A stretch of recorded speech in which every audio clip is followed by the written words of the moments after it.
lugares celestiales en Cristo. En esta mañana tan maravillosa, amado Dios, te damos gracias por darnos el privilegio y esa satisfacción de poder reunirnos como una gran familia. Bendice, Señor, la palabra de este día. Abre nuestra mente y nuestro corazón para que todo lo que escuchemos en este maravilloso día sean palabras de vida para vida eterna. Bendice los labios de la persona a quien va a dirigir este culto en este momento, que sean esas palabras que necesitamos cada uno de tus hijos, esas palabras de aliento, que estemos seguros que en ti somos salvos, Señor. Padre, te damos gracias en el bendito y sagrado nombre de nuestro Señor Jesucristo. Amén. Amén. Amén. Es un gusto el poder volver a invitar a Javier Saín desde Buenos Aires. Él tiene el mensaje del Señor esta mañana. Dios te bendiga, Javier, te escuchamos. Hola, buen día. ¿Todos me escuchan bien? Bueno, muchas gracias, William. Les tengo que confesar que hoy me invade una especie de sensación especial. No sé por qué, a veces, supongo que a los que están habituados a predicar les pasa a veces lo mismo, que en algunas oportunidades tienen una sensación de solemnidad particular, ¿no es cierto? No todas las predicaciones parece que nos parecen igual de serias. Yo no sé por qué desde hace unos días, mientras venía meditando en lo que les quiero traer hoy, tengo esa sensación. Así que quiero pedirle a Dios que Él sea el protagonista, y en todo caso que no me deje a mí quitarle significado o profundidad a lo que creo que Él nos puede querer mostrar hoy. Además, ya empezamos a comer muy bien desde temprano, con lo que nos trajo Saúl. Así que yo quiero que el banquete siga. Espero que sigan teniendo hambre. Vamos a hablar de la fe. Esa palabrita, ese concepto alrededor del cual gira toda la teología cristiana. La teología, la sana doctrina y también la falsa. Todo el cristianismo, por lo menos, depende de nuestra definición, nuestro concepto, de nuestro entendimiento de qué significa la fe. Y los grandes cambios en la historia del cristianismo vinieron alrededor de grandes cambios del entendimiento acerca de qué era la fe. Pero yo no quiero entrar en definiciones ni en hacer demasiada teología sistemática. Más bien, mi desafío para ahora creo que va a ser contarles esta historia y que la historia sola hable por sí misma. No es una historia que ustedes no conocen, pero me refiero a presentar la historia de manera que nuestro entendimiento acerca de la fe brote solo gracias a la historia, que la Biblia hable en parábolas como hablaba Jesús. Aunque no es una parábola la que vamos a estudiar. Lo único que quiero decir como pequeña introducción al concepto de fe es que en el mundo los no creyentes entienden que la fe del creyente es ciega. Y inclusive en el mundo de los creyentes, también muchos creyentes entienden que la fe es ciega. Porque entienden que andamos por fe, no por vista. y entienden que eso significa que la fe no tiene vista. A mí me parece que la fe verdadera no es ciega, sino que está basada en evidencia, y en evidencia fuerte, mucho más fuerte que la que se ve.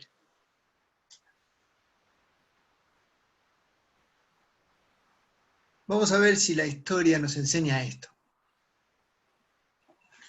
Acompáñenme para esto. Bueno, para casi todo lo que uno quiera enseñar acerca del Evangelio, uno puede ir a los últimos momentos de la vida de Jesús.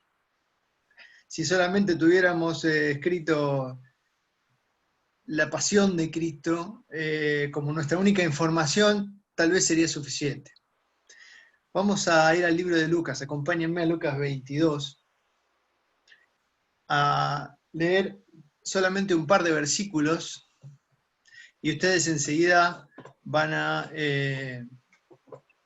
saber en qué escena estamos. Lucas 22, versículo 41. Y él se apartó de ellos a distancia como de un tiro de piedra, y puesto de rodillas oró diciendo: Padre, si quieres pasa de mí esta copa, pero no se haga mi voluntad, sino la tuya.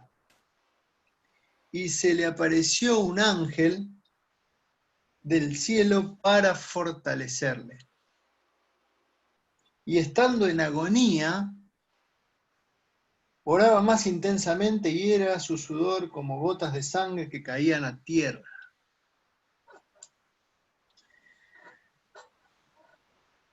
Hermanos, no es este el pasaje central del que nos vamos a detener hoy, pero es fundamental para lo que queremos ver después. Jesús está empezando a transitar la etapa más trascendente de su vida, no solamente de su vida acá en la tierra, de su vida desde la eternidad y por la eternidad. Esta noche en la que él ya dejó el aposento alto y se prepara para ser arrestado, empieza a sentir la angustia y la presión de los momentos que tiene por delante, y acude a su padre. Y empieza a sufrir una agonía, una angustia mental y moral tal que suda sangre.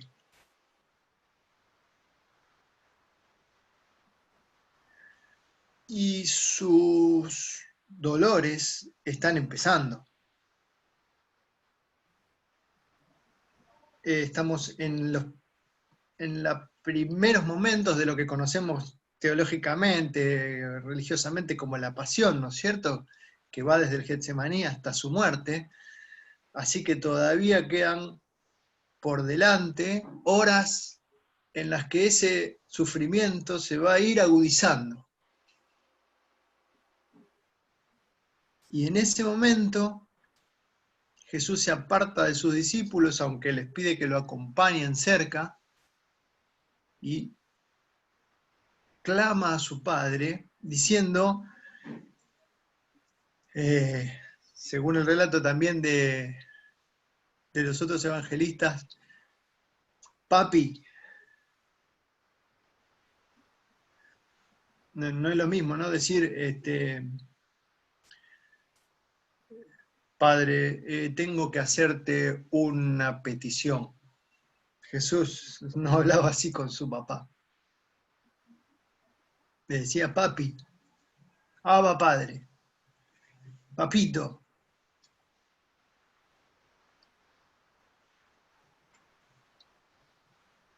Sabés los deseos de mi corazón y las dificultades de mi sufrimiento ahora. ¿Podré evitarlo? Bueno, pero que se haga tu voluntad. Y bajó un ángel del cielo para fortalecerlo. Hermano, Jesús necesita ser fortalecido. ¿Tiene que venir un ángel a fortalecer a Jesús? Entonces, ¿cuántos ángeles me tiene que mandar a mí? Ahí Javier está angustiado. Vaya a una legión de ángeles a atenderlo, por favor. Ahí William está preocupado, tiene problemas con el auto, 2 legiones de ángeles más. Bueno, a ver, el otro hermanito tiene angustia por un problema familiar, 5 legiones de ángeles para este, 4 para Cristina, 8 para Rodolfo, Saúl, 4 más. Con los que estamos acá en el Zoom ya hay 100 legiones de ángeles ocupadas, que quedan para el resto del mundo. Dios se quedaría sin ángeles.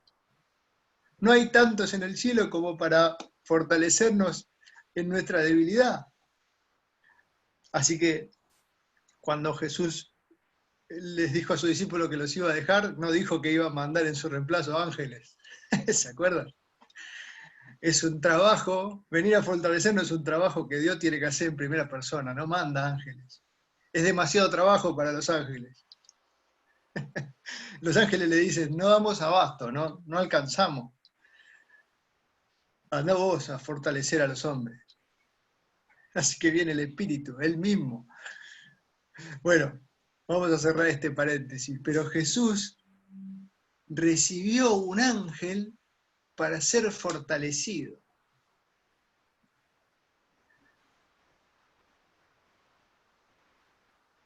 Dos preguntas. ¿Por qué Jesús necesitaba ser fortalecido? Bueno, la escena que estamos considerando, digamos, parece bastante elocuente. Sin embargo, esto me ha tenido meditando también, y si Dios quiere y la agenda de William lo permite, la próxima vez, si quieren, nuestro próximo encuentro, nuestro próximo sermón, yo voy a tratar de contestar esa pregunta. ¿Por qué Jesús necesitaba ser fortalecido? Pero se los dejo la pregunta y no la vamos a contestar hoy. Hoy vamos a contestar, o tratar de contestar la segunda pregunta. Ya, así que ya les vendí el sermón, les dejo la primera la primera pregunta abierta. Les vendí el próximo sermón. Segunda pregunta, ¿cómo fue fortalecido? ¿Cómo fue fortalecido? ¿Qué le habrá dicho el ángel?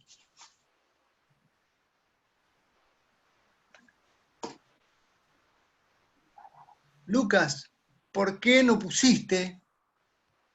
¿Qué le dijo el ángel? Queremos saber. ¿Cómo nos gustaría saber cómo fue esa conversación?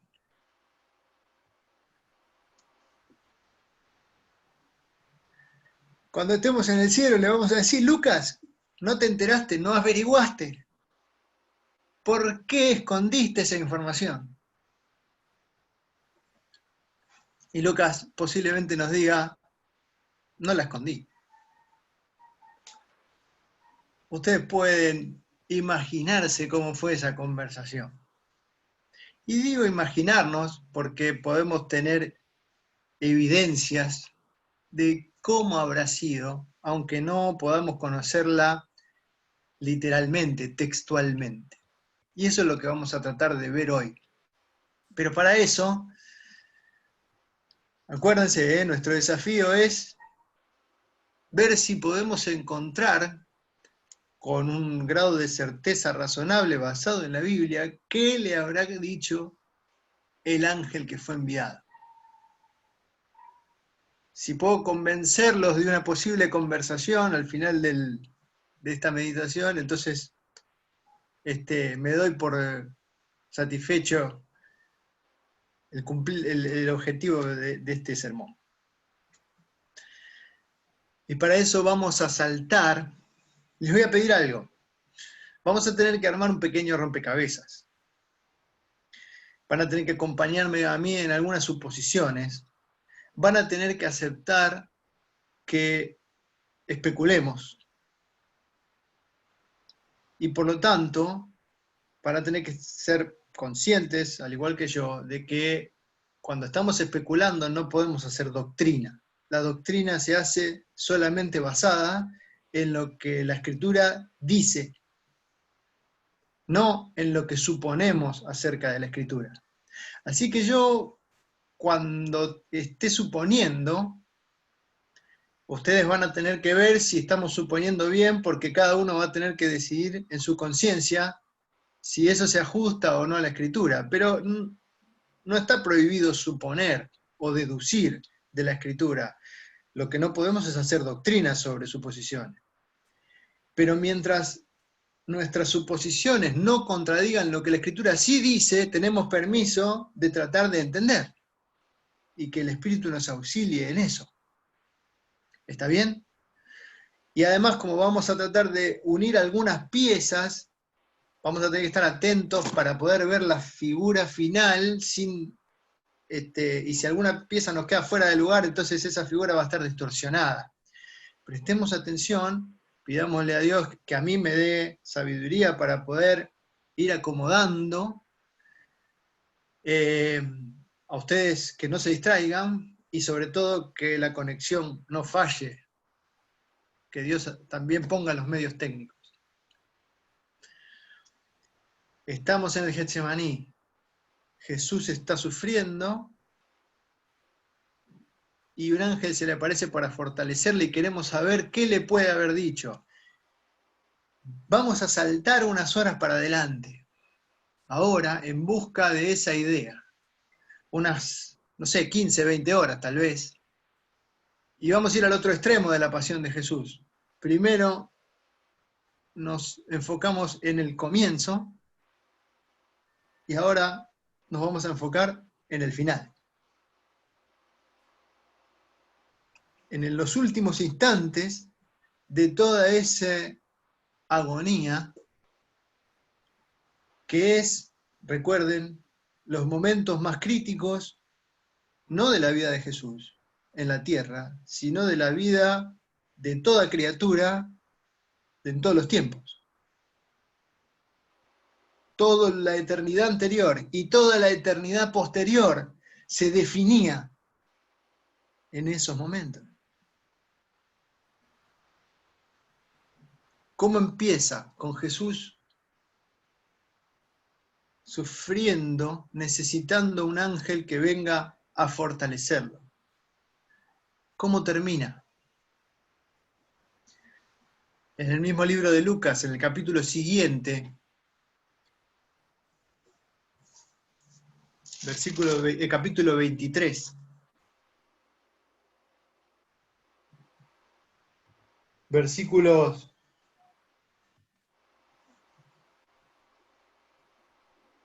44. Cuando era como la hora sexta, hubo tinieblas sobre toda la tierra hasta la hora novena, y el sol se oscureció, y el velo del templo se rasgó por la mitad.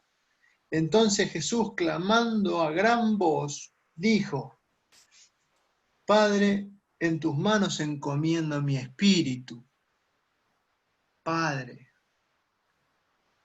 Otra vez,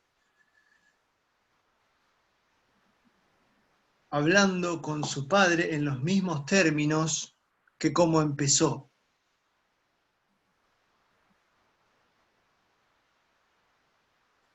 Papá, acá estoy. Hágase conmigo tu voluntad. ¿Cómo termina? Padre, en tus manos me abandono. Y habiendo dicho esto, expiró. Según Lucas, de manera muy terminante, muy contundente, estas fueron las últimas palabras de Jesús. Así que las palabras de Juan, consumado es, que también dice que fueron las últimas, no es porque cada uno inventó unas palabras que se le ocurrieron, sino que cada uno puso lo que averiguó o lo que escuchó. Y las palabras de consumado tienen que estar en esta misma declaración de Jesús. Así que tal vez Jesús haya dicho, consumado es, Padre, en tus manos encomiendo mi espíritu, o al revés, pero tienen que estar en este momento. Jesús no hizo una declaración posterior a esta que dice Lucas. Eso es muy claro según Lucas. Jesús expiró. Ahora, si leemos atentamente, Jesús tampoco dijo así, Padre, en tus manos encomiendo mi espíritu. Porque dice, clamando a gran voz. Yo ahora si clamo a gran voz, me van a escuchar todos los vecinos. Pero de la forma en la que Jesús lo dijo, lo escucharon en la planicie todos los que estaban cerca y lejos. Fue un grito desgarrador. Y no es solo Lucas el que nos dice esto. Fíjense lo que nos cuentan Marcos y Mateo, que son relatos prácticamente idénticos. Vamos un segundito a Marcos capítulo 15.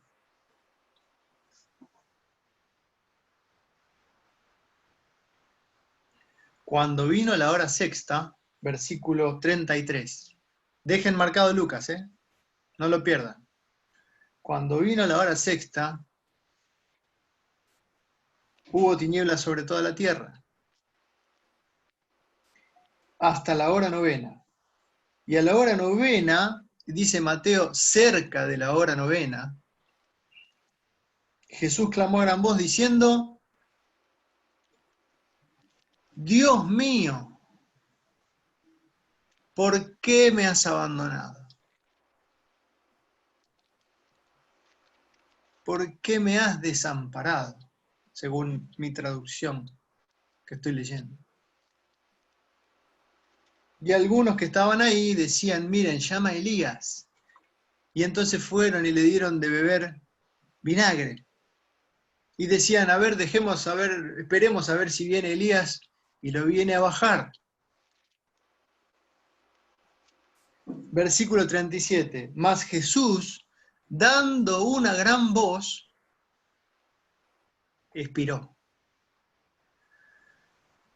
Así que miren, tenemos acá dos relatos con detalles distintos y solemos pasar por alto esos detalles con la idea de que nos están pintando un cuadro y lo que quieren es que nos hagamos una idea. Pero yo creo que las diferencias entre los relatos debemos estudiarlas profundamente porque no nos están dando diferentes versiones de un hecho. Nos están dando todos, entre todos, la versión más completa del hecho y por lo tanto todos los detalles tenemos que ponerlos adentro de la escena y ver cómo podemos hacer que encajen. Las últimas palabras de Jesús, según Marcos, si leemos bien, no son Dios mío, ¿por qué me desamparaste? Porque después de que le dan vinagre y esperan a ver si viene Elías, después de eso, el versículo 37 dice, mas Jesús, dando una gran voz, expiró. No nos dice qué dijo dando esa gran voz. Mateo dice, otra vez, clamando otra vez, expiró. Pero Lucas sí nos dice cuál fue ese último clamor.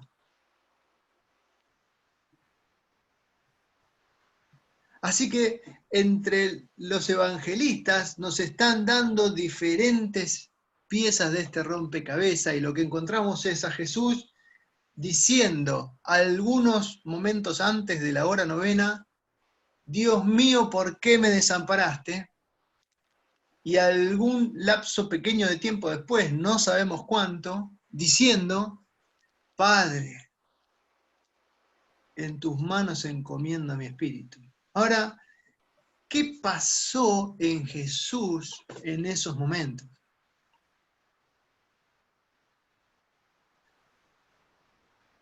Jesús siempre le decía padre a su padre. Padre, papito, papá. La única vez registrada en la que Jesús se dirige a Dios diciéndole Dios mío es acá. Nunca antes y nunca después. Posiblemente sea solamente cuando Jesús les dice a sus discípulos, voy a mi Padre y a vuestro Padre, a mi Dios y a vuestro Dios. Porque Dios era Dios de Jesús. Pero él no se refería cuando hablaba con su Padre en esos términos. Siempre le dijo Padre. Y ahora le está pasando algo que hace que Jesús le diga Dios mío. Y lo que le está pasando es que él siente que está siendo desamparado. En la hora más oscura de su existencia, brota un clamor producto de ver que la presencia de su padre, de la cual nunca se había apartado, se está ocultando.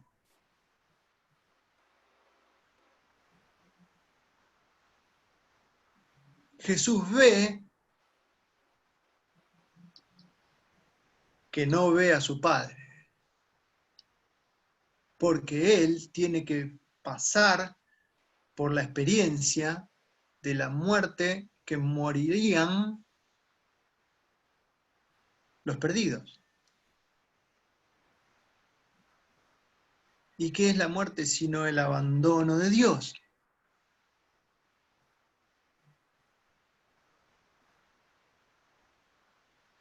Jesús está pasando por una experiencia por la que todavía no pasó nadie más.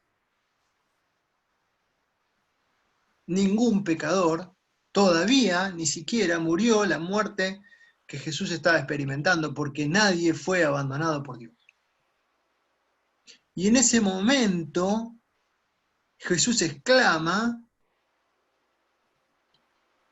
Dios mío, ¿por qué me abandonaste?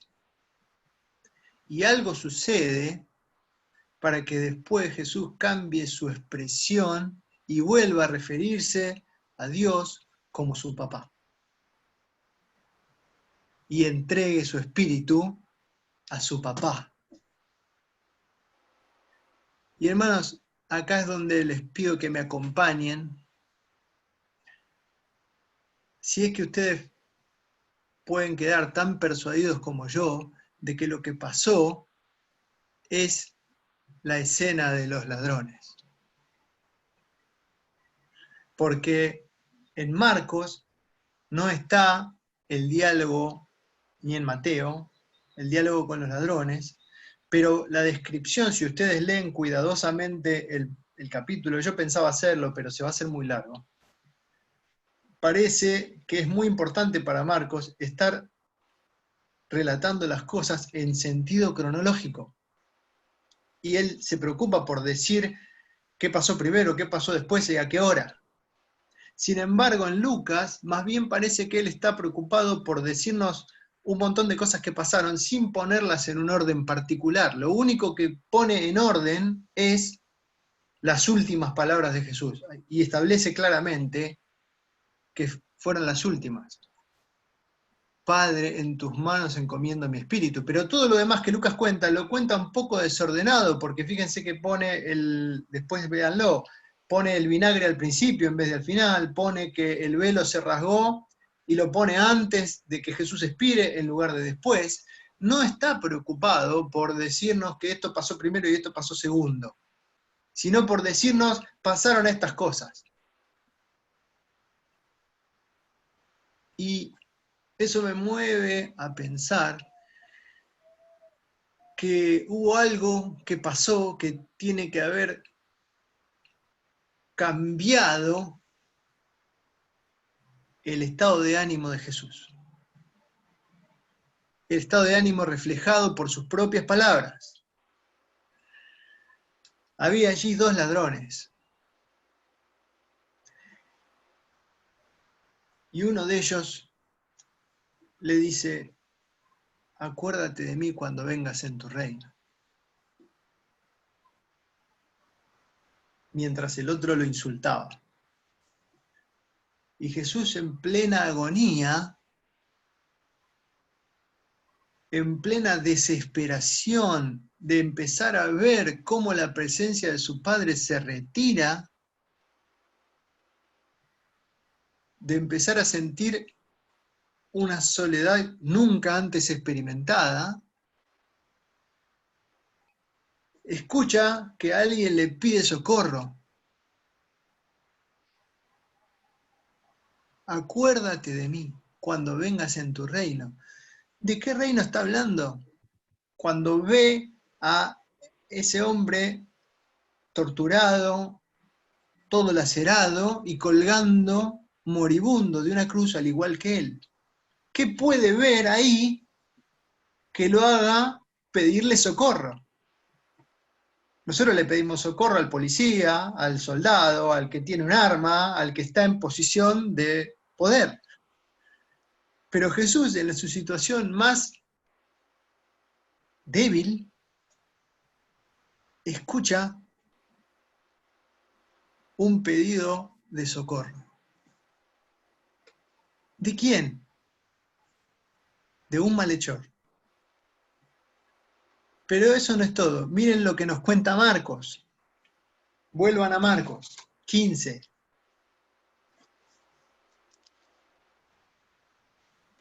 ¿Por qué habría dos malhechores crucificados con Jesús? ¿Se acuerdan?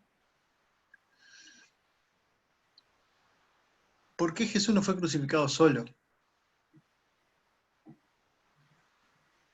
Bueno, esto que vamos a leer me parece que nos va a ayudar a darnos cuenta por qué. Marcos 15, versículo 32. Bueno, desde los versículos anteriores le vienen diciendo, todos lo escarnecían y le decían, si eres el Hijo de Dios, bájate de la cruz, y se burlaban y lo insultaban. Y en el versículo 32 al final dice, también los que estaban crucificados con él le injuriaban. Yo muchas veces pasé por alto este versículo pensando que era alguna de esas imprecisiones que le solemos tolerar a los relatos bíblicos, ¿no es cierto? Bueno, un relato dice que lo injuriaban los dos, el otro relato dice que lo injuriaba uno solo. No es muy importante. Bueno, hermanos, seguramente Marcos y Lucas se enojarían si tomáramos tan ligeramente sus escritos. Los dos lo injuriaban, eso dice Marcos. Y Jesús veía cómo esos dos malhechores lo insultaban, lo trataban con desprecio, y ni siquiera había para él una palabra de aliento en su peor momento. Y de repente, uno de ellos le pide socorro. ¿Por qué dos ladrones? Bueno, dice ahí mismo Marcos en unos versículos anteriores, les voy a marcar el versículo para que lo revisen, dice, perdonen, ya les digo, crucificaron también con él, el versículo 27, crucificaron también con él a dos ladrones, uno a su derecha y otro a su izquierda, y se cumplió la escritura que dice, y fue contado con los inicuos. Debía ser crucificado con inicuos. La escritura así lo había puesto. Esos dos hombres representan a toda la humanidad. Por eso creo yo que no podía ser uno solo, o tres, o cinco. Solamente hay dos tipos de malhechores. solamente dos tipos de malhechores. Bienhechores no hay ninguno. Bienhechor hay uno solo, el del medio. Ningún mal hizo. Pero la humanidad se representa por dos malhechores. Los dos insultan a Jesús y lo desprecian. Pero cuando uno de ellos ve a Jesús clamar al cielo diciendo, ¿por qué me has abandonado? Es impresionado por esa escena y entra en sí mismo en razón. Es rescatado de su desvarío y dice al otro momento, pará de insultarlo. ¿No te das cuenta que nosotros estamos en nuestra condenación porque es lo lógico, es lo que nos tenía que pasar, pero no? Y entonces le dice al Señor, me di cuenta quién sos. No te olvides de mí, acordate de mí. Y Jesús, que clama desesperado a Dios porque sufre el abandono de su padre, tiene de repente ante sí, creo yo, lo que más necesitaba escuchar. Qué grande la sabiduría de Dios. Dios sabía que iba a tener que abandonar a su hijo, pero aún así no quiso abandonarlo del todo. Tenía previsto lo que iba a pasar en ese momento desde la antigüedad, cuando sabía que iba a ser contado entre los inicuos.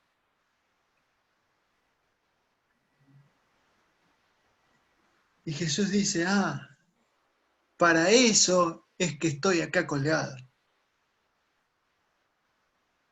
Todo esto tiene sentido, porque que me insultaba, ahora es sacado del incendio, como esa brasa que estaba a punto de consumirse, y es arrebatado del incendio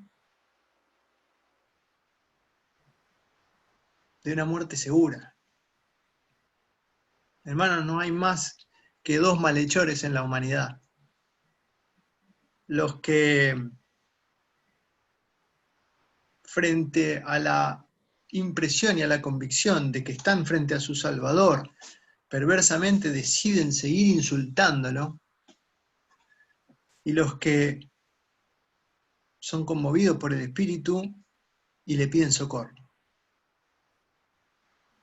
Eso es todo. Pero nos quedan unos minutitos más. Espero que no se me cansen mucho, porque lo que queda me parece que es lo más lindo. Dice, yo no sé, hermanos, si ustedes se dieron cuenta que estuvimos especulando, como yo les dije, porque yo puse la historia de los dos ladrones entre los dos clamores de Jesús. No tenemos la seguridad de que haya sido así, pero no podemos decir con la Escritura que no. Así que yo lo quiero dejar abierto, que ustedes lo estudien y vean si les parece que eso es razonable. Pero aún así, quiero poner un poco más de evidencia, un poquito más de evidencia, para que nos gocemos en lo que Dios está haciendo en este momento, mientras Jesús es abandonado. ¿Se acuerdan que Marcos nos dijo que había dos ladrones que fueron crucificados con él, uno a su izquierda y otro a la derecha, y se cumplió la Escritura? Ahora, lo llamativo es que hubo muchos detalles que se cumplieron, que estaban escritos, pero ninguno de esos Marcos dice se cumplió la Escritura. El vinagre estaba escrito, que repartieron sus vestidos estaba escrito, un montón de detalles de la crucifixión, y en ninguno Marcos se preocupa en decir para que se cumpliera la Escritura. El único detalle que dice para que se cumpliera la Escritura es cuando menciona a los 2 ladrones. ¿Qué escritura se cumplió? Y fue contado con los inicuos. ¿Dónde está eso? Acompáñenme a Isaías 53. Con esto vamos a ponerle la frutilla al postre que nos estamos comiendo. Isaías 53, versículo 12. Por tanto yo le daré parte con los grandes, y con los fuertes repartirá despojos, por cuanto derramó su vida hasta la muerte, y fue contado con los pecadores, con los inicuos, con los que lo insultaban. Esta escritura se cumplió.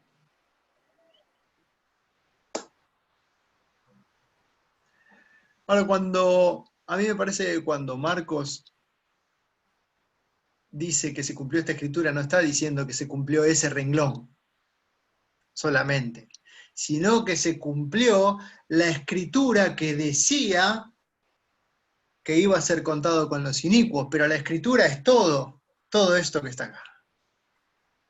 Todo lo que viene diciendo esa escritura. ¿Y qué viene diciendo? Esto es hermoso. Miren, versículo 10.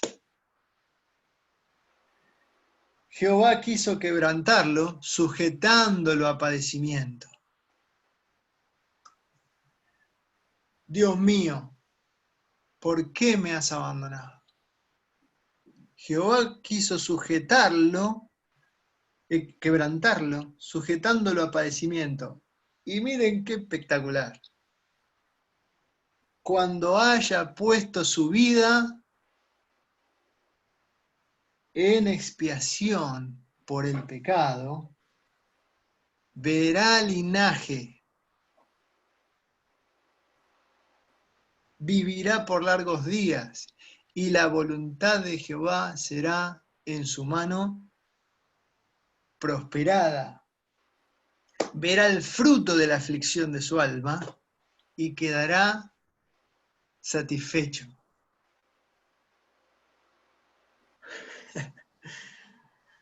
El otro día Carlitos Pérez nos decía que Isaías 53 está escrito en pasado, porque el Evangelio es siempre una noticia de algo que ya pasó. Y es cierto, desde el versículo 3 hasta el versículo 10, podemos ver que se nos habla del cordero, del siervo sufriente que fue inmolado y que sufrió y que fue cortado.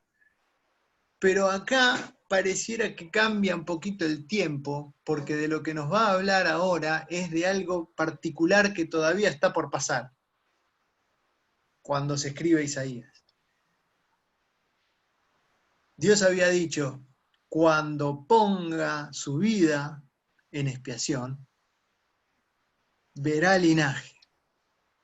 Así que en el mismo momento en el que Jesús estaba poniendo su vida porque la presencia de su Padre se estaba apartando, en ese mismo momento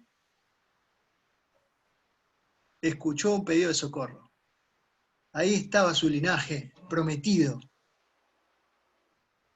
lo que le daba sentido a la situación por la que él estaba pasando. Verá linaje y la voluntad de Jehová será en su mano prosperada.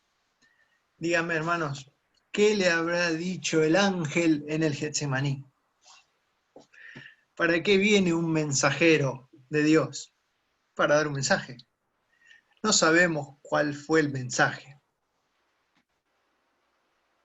pero podría haber sido Isaías 53.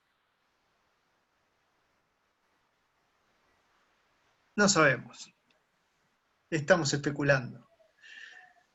Pero aunque no sabemos si fue exactamente este versículo, lo que podemos saber es que Jesús fue fortalecido porque el mensajero de Dios le tuvo que haber traído algún mensaje, y ese mensaje de parte de su Padre tenía que ser alguna de las promesas que le habían sido hechas. De que lo que él estaba por pasar era justamente para que la voluntad de Dios fuera prosperada y de que la aflicción de su alma él iba a obtener satisfacción y vería el linaje, que no iba a quedarse sin premio y su cumplimiento fue inmediato. Miren, cuando Dios dijo, si comen del árbol van a morir, Dios después tuvo que, en su misericordia, quiso dilatar esa sentencia. Pero en esta promesa, Dios no quiso que se demorara, inmediatamente la cumplió, porque Él es tardo para la ira, pero grande en misericordia. Cuando promete algo doloroso, trata de no cumplirlo, de postergarlo un poco, pero cuando promete algo, cuando promete salvar, cumple inmediatamente. Verá el linaje, inmediatamente vio el linaje Jesús. No tuvo que esperar todo lo que venía después. Y solamente quiero terminar con volver al principio. ¿Hablamos de la fe? ¿Qué les parece? Dijimos que íbamos a hablar de la fe, pero creo que no dije la palabra fe una sola vez. Díganme ustedes, ¿hablamos de la fe o no hablamos de la fe? Yo creo que hablamos de la fe, con mayúscula. Cuando pensamos en la fe y pensamos en la entrega incondicional de Jesús a la voluntad de su Padre y la fidelidad de su Padre a lo que le había prometido a su Hijo, tenemos una definición completa de lo que verdaderamente es la fe. Sin embargo, nuestra mentalidad estropeada por el pecado, cuando pensamos en fe, nos hace pensar en la fe del creyente, en el ejercicio torpe de la fe que nosotros tenemos. Pero Dios quería enseñar la fe como realmente es. ¿A dónde está el que enseña, el que muestra y el que es la referencia de lo que la fe es? En ese vínculo indestructible entre Jesús sometiéndose a Dios y Dios siendo fiel a lo que le había prometido a Jesús si se sometía, tenemos la definición de fe que necesitamos. Y entonces podemos no preocuparnos tanto por la calidad de nuestra fe, porque la fe que Dios nos está enseñando está en otro nivel, juega otra liga. De esa fe nos quiere enseñar. Esa es la fe que nos salva. Pero es cierto, hermanos, que la fe del creyente tiene su lugar y vamos a darle ese pequeño espacio en esta meditación. Aunque no es la fe principal, sí es una fe que también está en las Escrituras y de la que Dios quiere también que nos gocemos. La fe del creyente. Ahí está el ladrón en la cruz. Señor, acuérdate de mí. Miren, esa fe no es el producto de que esa persona se había comprometido a tratar de tener fe o de mejorar su fe, porque hacía pocos instantes estaba insultando a Jesús. Pero es la fe producto de haber observado a su Salvador colgado de la cruz y haber sido impresionado por el Espíritu de que ese está ahí en su lugar y de que ese puede darle socorro y que quiere darle socorro. Esa es la fe del creyente. La fe no es ciega, sino que se basa, ¿se acuerdan lo que dijimos al principio? La fe no es ciega, se basa en evidencia, pero en evidencia mucho más firme que la evidencia que se ve.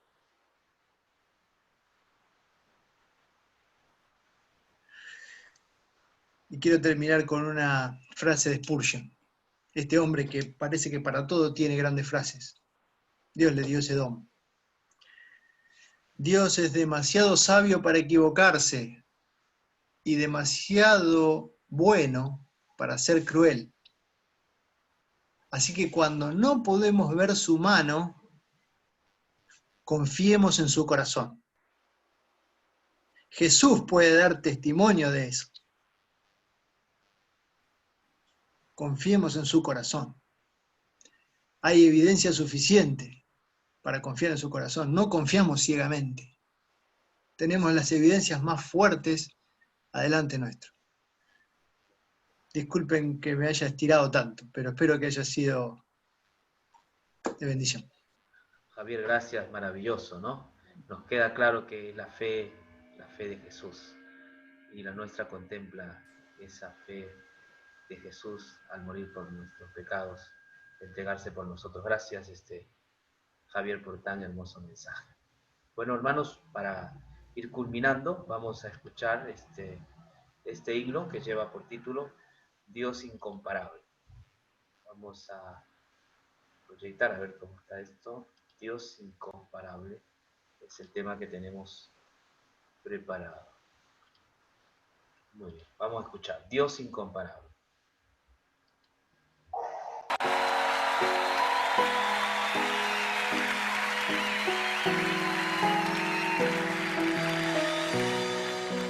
Dios de mi corazón,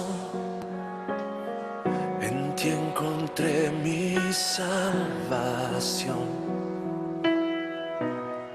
Tu gloria y majestad quiero siempre contemplar. Tú eres mi adoración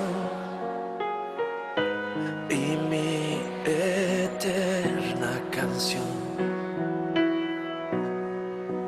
Todo mi interior es cautivado por tu amor.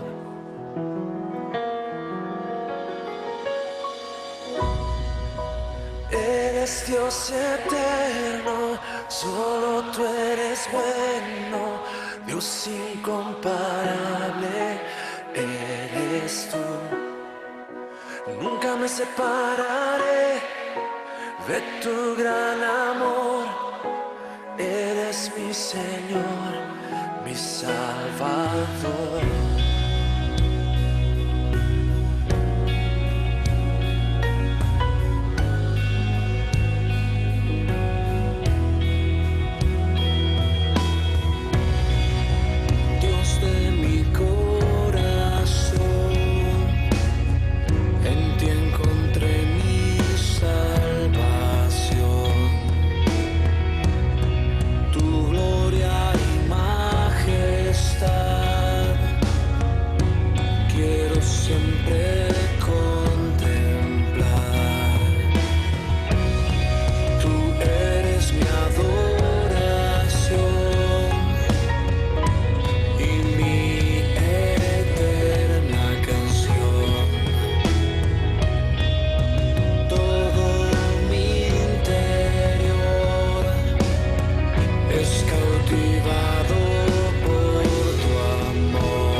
Por siempre,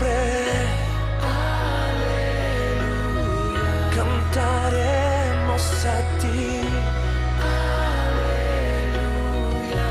Precioso Dios, solo tú eres digno, digno de suprema alabanza.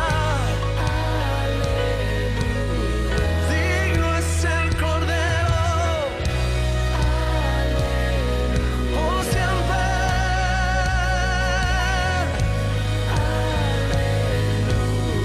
Por siempre y siempre.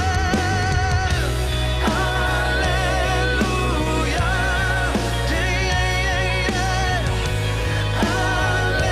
Aleluya. Yeah, yeah.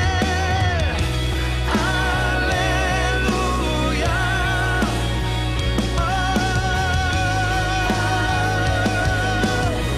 Sí, cantado eres Dios eterno. Eres Dios eterno, solo tú eres bueno, Dios incomparable.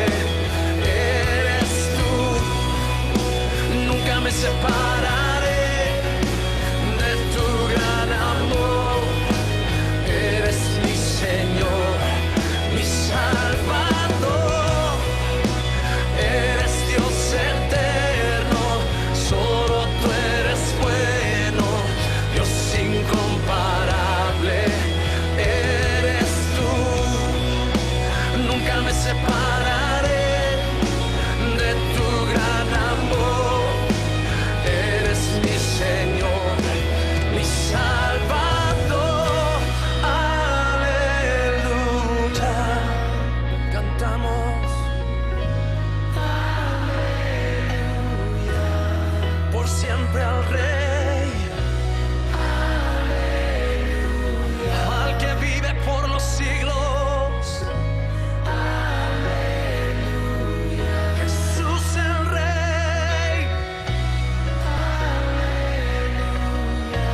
toda gloria y toda honra al que vive por siempre.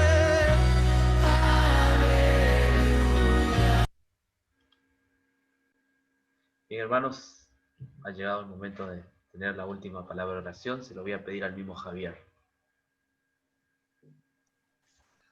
Te agradecemos, Dios, por habernos traído una vez más a tus pies en busca de alimento. Señor, cuando te buscamos, nunca nos das la espalda, sino que podemos confiar en tu atención cuidadosa sobre cada uno de nosotros. Así que, Señor, con esa confianza queremos seguir durante este día y durante toda la semana. Que bendigas a cada uno de los que han participado de este Zoom para que también hayan sido alimentados por tu presencia, por tus promesas, por la seguridad que encontramos en Jesús. En tu nombre, amén. Amén.